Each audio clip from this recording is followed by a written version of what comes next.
मैं ये बोली क्या राजा चांद की चूड़ियां नींद कौन पाया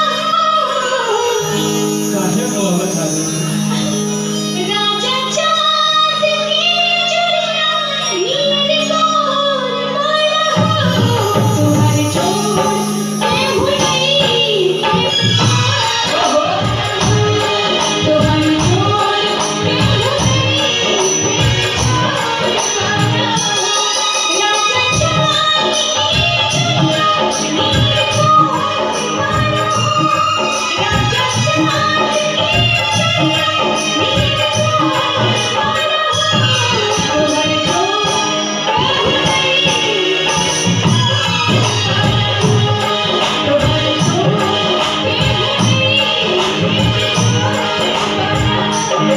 इतना जानना कि तोहरा कोनो जोड़ा नहीं बा काहे मालूम बा